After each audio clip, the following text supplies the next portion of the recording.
In the name of the Father, and the Son, and the Holy Spirit, one God, Amen.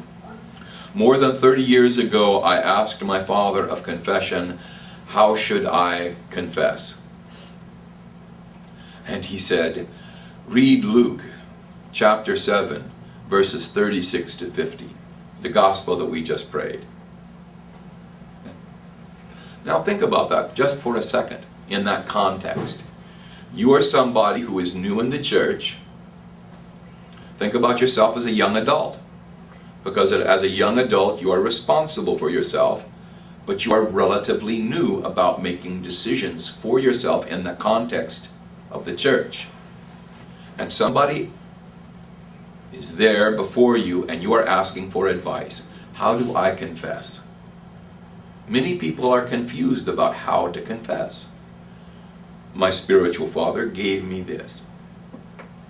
What are the elements? What are the elements of confession here? Well, I'll let you to discern that. I will tell you this.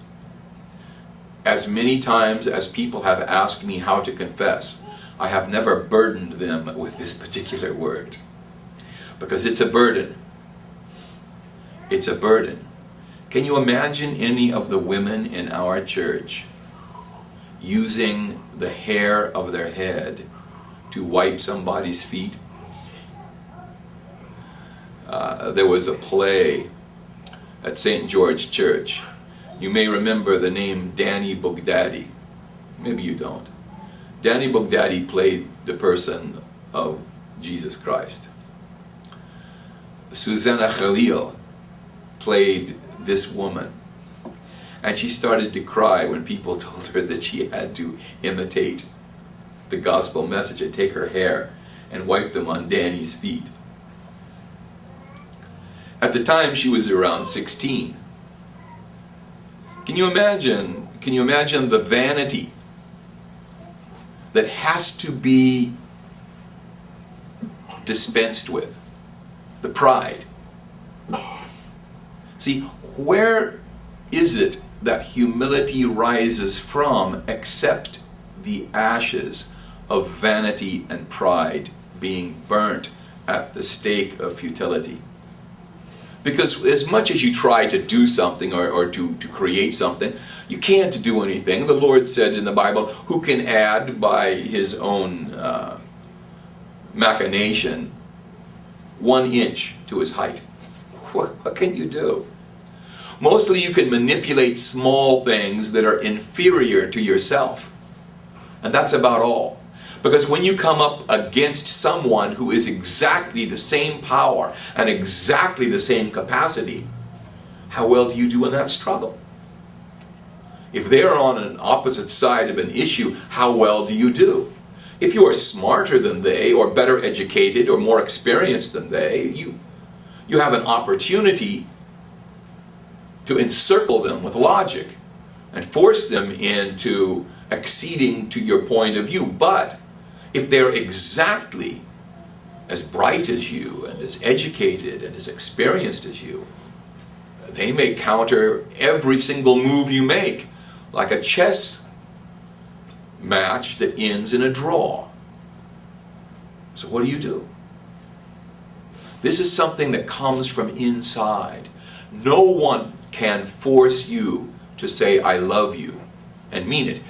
I can force you to say the words, I can torture you, and I can put you in so much pain that you decide on your own, I'll say, in order to stop this pain, I love you. But you won't mean it. When you love is this great power that you give freely. So confession has a lot to do with love and with the dissolution of pride and vanity. To have it just melt away. I haven't talked to you about this before because I have to use bad words. You know what a harlot is? Or a prostitute is? Or a whore? Those 3 words are almost the same. Not quite.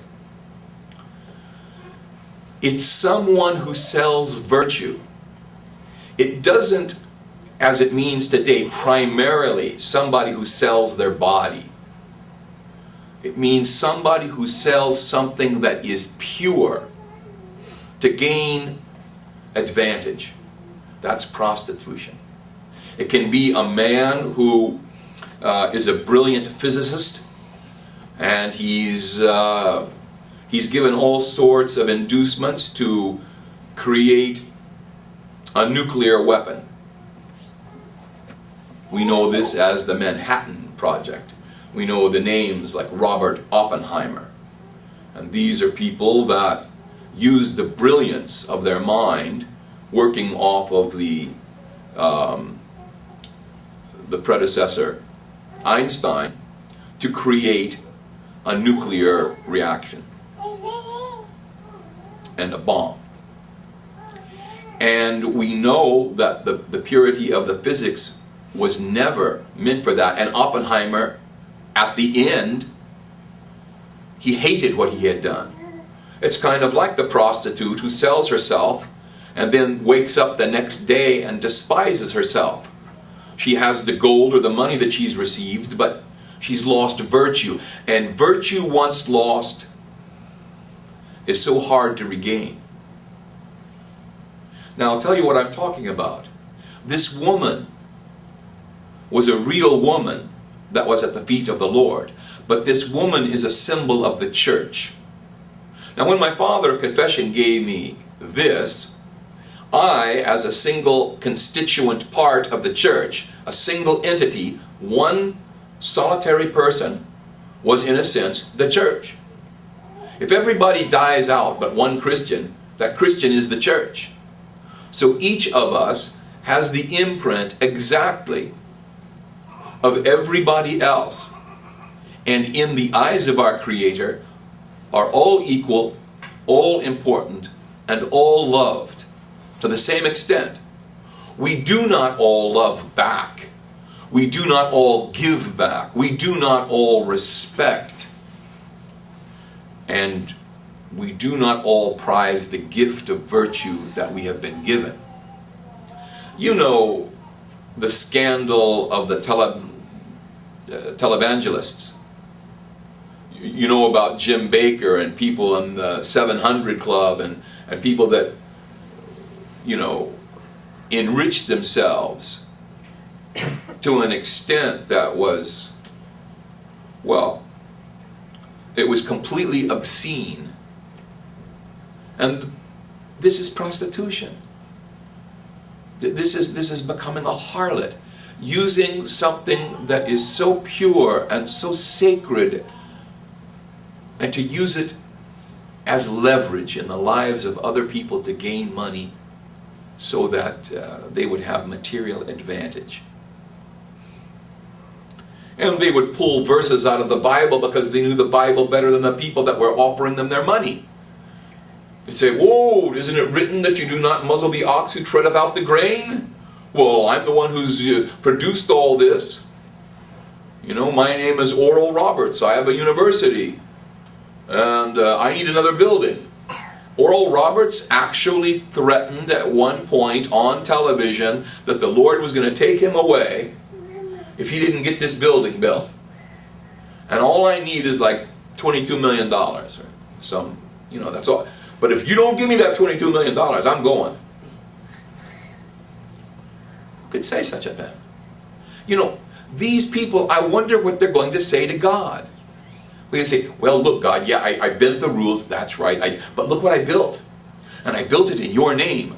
And God looks at it and says, well, why is it called Oral Roberts University? Why isn't it called Jesus Christ our Lord Place of Learning? No, it's called Oral Roberts University. You can look it up. It has a pretty good basketball team because that's what Oral Roberts liked. They do not have a football team. They do not have a swim team. But they have a basketball team. But getting back, you can take parts of the Bible and make it deeply personal, but on the larger symbolic level. It is the church that is the harlot. You say, well, how could this be? I'm not going to talk about people now. I'm going to talk about clergy. I'm going to talk about clergy only. People like me. What, again, is it that I may do that robs the message of the Lord, its power, its purity, its beauty? What may I do in order to do that? And for what reason? I know some priests. I'm not going to name them, but they always use what is, with a wink of the eye and a nod of the head, called the personal touch. And they touch you. They touch you. In other words, they don't stand aloof. It's not a spiritual thing. It's a personal thing. I'm going to draw you in. I'm going to pull you in. And I'm going to say to you words like, oh, we miss you. Oh, where were you? Oh, we love having you here. And people enjoy this particular type of flattery. People like this particular type of acknowledgement. But it is insincere. I was in Alexandria with Abuna Lua one time, and we were visiting the home of this old woman. Well, it was a large family, but the matriarch was this old woman. She was in her 70s. At the time, I was exactly 41 years of age. And another priest was also with us, the priest that served this particular family. Abuna Lua had known the family, and I was being introduced to them. And the old woman, when the other priest came in, she greeted me and Abuna Lua with hugs and kisses. And this other priest came in and she said, "Why haven't you asked about me? I haven't been in church in 3 weeks. Why didn't you call me? How did you know I wasn't really deathly ill?" And she started to grill this guy. And I had been asking Abuna Lua to translate for me because it was all in Arabic, and I began to wilt under the heat of her interrogation of this other person. I was waiting for her to turn her head and start to look at me and say, "Now listen, you new priest, freshly minted." But this man was serving in a church that had 8,000 families. And to not see this one old woman that she was holding accountable was something that anybody of a spiritual vein might have said, "Look, I understand. There's so many. He's giving communion so quickly. He's so busy. People are pulling on him right and left. I understand why he hasn't asked." But no. When you begin to make your priesthood the type of priesthood where it says, "I am going to flatter you," then you come to the scripture in the epistle of St. Paul to Timothy, which said, "The people have heaped up teachers to them who will say the things that they adore because they have," as described in the Bible, "itching ears." You want to hear the words of flattery.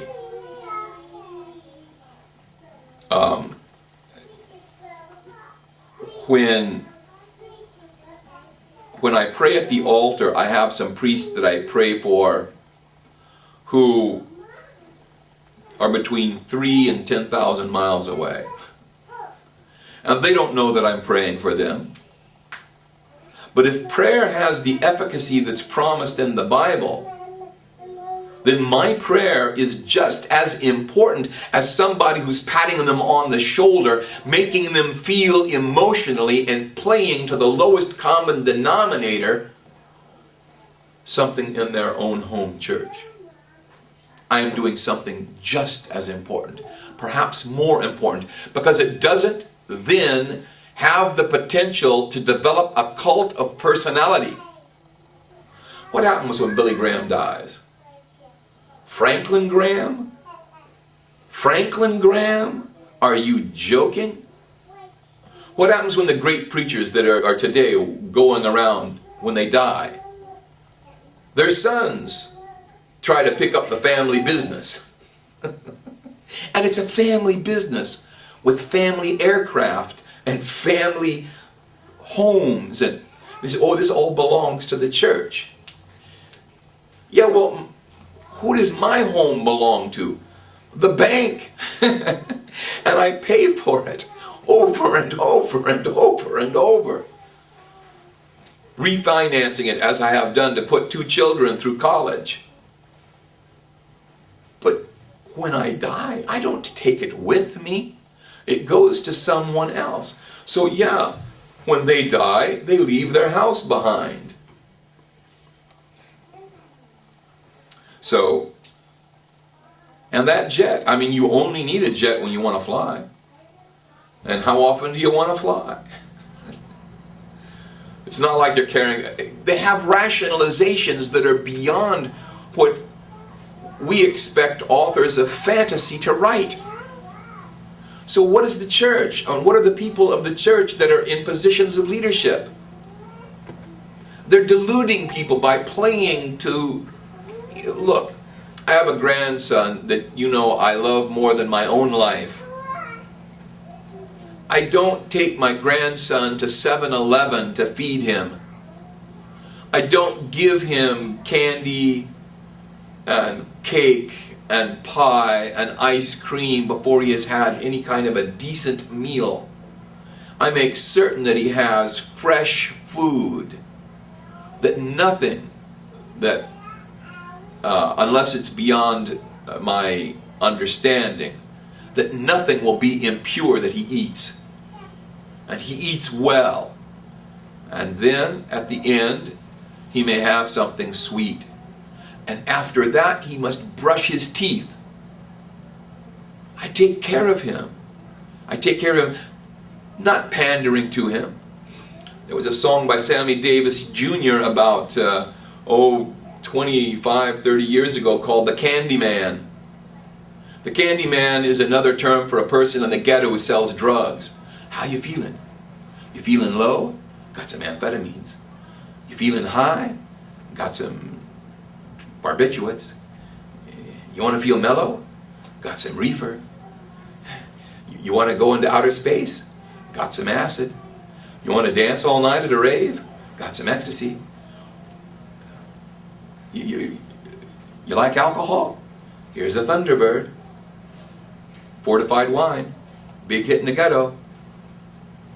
Malt liquor. Big hit in the ghetto. You know? I'm the Candy Man. Ask and ye shall receive. People do that. You know, it's hard sometimes if you love people to be stern. But my goodness, do you read what it says in the Bible ever? From the prophet Ezekiel, chapter 3 or chapter 33. If you do not warn the people about what will befall them if they do not change their behavior, then their blood will be on your head, O Son of Man. Ezekiel, listen. You are the watchman. You must tell them what to do and what not to do. If you tell them what to do and they don't listen, then you are quit before me. You are innocent. But if you do not tell them, and look, it's much easier to get people together by always offering honey.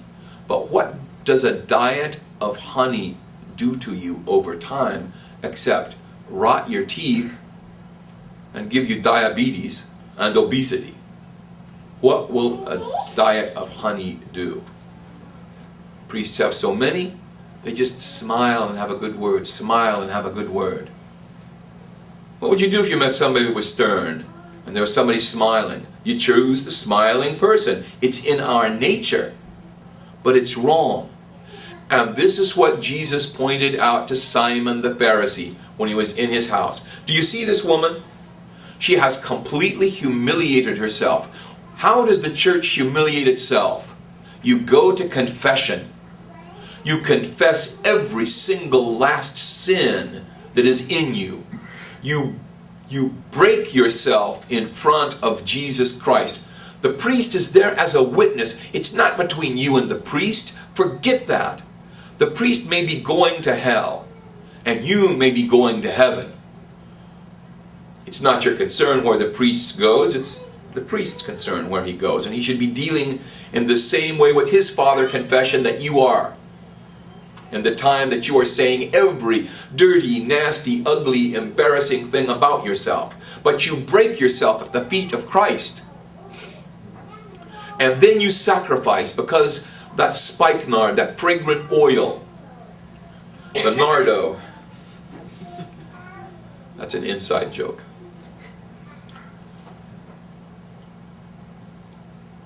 That is your service. People say, what am I doing when I'm coming to church? I'm going to serve the Lord. How do you serve the Lord? First, you give thanksgiving for that which you have received unconditionally from Him. Second, you petition Him for the things that are important to life in your community. Then you glorify Him. Then you do supplications. And the supplications are for the personal things. Again, when you're making matanyas, it's like the publican who would not dare to lift his eyes up to the top of the temple, was standing in the bottom and beating upon his breast and saying, God, forgive me, I am a sinner. It's this type of breaking of the spirit, of the vanity, of the pride. I heard this from another source, that St. Thomas Aquinas had written that sometimes a human being will be allowed to fall into one of the most embarrassing sins of all, fornication or adultery. To break that person, because it is such an obvious and ugly offense and visible to many, to break their pride, which is a worse sin than the fornication and the adultery. A worse sin, the sin of pride. You know, it's hard, and you should have sympathy for all priests. It is hard to lead and at the same time look around and seeing if anybody is following. A leader doesn't do that. A leader leads. Like the mountain men of yore. They blazed the trails for which the settlers in the east could come to the west and establish new areas of community. But they went alone. They didn't ask anybody if it was safe. They didn't ask anybody about how the Indians were going to be, or what kind of water supply there was going to be, or what kind of animal trapping was going to be, or fishing or hunting. They just went. Priests have to do that. But at the same time, the priest is told to be humble. It's hard to be a humble leader. But that's where the trap is. That's what happened to the Pharisees and the Sadducees. They became prideful and they fell. They fell into an abyss of their own creation. The church, yes, is a harlot because we sin continuously. Continuously we say, we love you, Jesus, and then we turn around and do the things that Jesus hates. And in so doing, rob ourselves of the purity of that relationship. But He has given us a way back, and that is through confession. And again, I offer you the symbol of the woman at His feet. And He said to Simon, Simon, I came into your home and you gave me no water for my feet. But this woman has washed my feet with her tears and wiped my feet with the hair of her head. You did not anoint my head with oil as a traveler who is dusty and who wants the perfume of a long trip. Remember, there was no deodorant in those days. So the aloes of the oil, the fragrant oil, made it more civil for people to be in close contact after they had been traveling a long time. You didn't do that for me, Simon, but she's put it on my feet. On my feet. And he said about her, though her sins are many, yet they're forgiven, because he who loves much is forgiven much. Now, you know, we all have the same need for forgiveness. Forgiveness is an absolute. It's like you're on the side of saved and unsaved, heaven and hell, light and darkness. To be on the right side is everything. To be on the wrong side, well, how then could somebody love less than another person? We should all love the same amount as this woman. And this is why my father of confession gave me this to meditate on the night before my confession. He said, read this. Look at this. Do what she has done.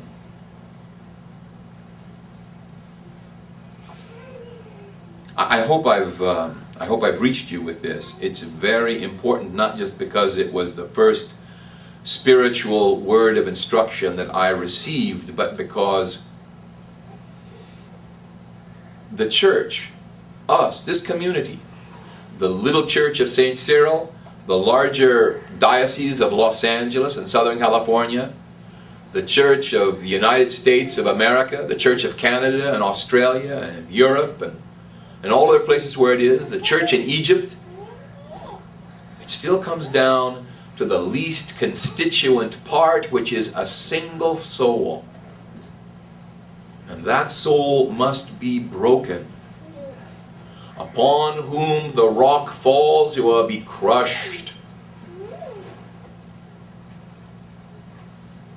But to be broken in the sense that pride, useless pride, is obliterated, it's a great blessing. There is no one in this church who should be allowed, starting with me, to lift up his head or her head above anybody else. It doesn't mean that some people don't know more than others, and when it comes to matters of fact that can be looked up quickly, as we often do when we get together, when I get together with the young people of the church, they get their smartphones and they check everything that I say, especially when it has salvic implications. That's another inside joke. Or salvific implications. The point is that these things are not coming from a position of pride, but just one of knowledge, where everybody may be enlightened. So in this church we are all brothers and sisters, and we all take care of the babies of the church, whether they are ours or someone else's. And we foster this sense, because this is pleasing to the Lord.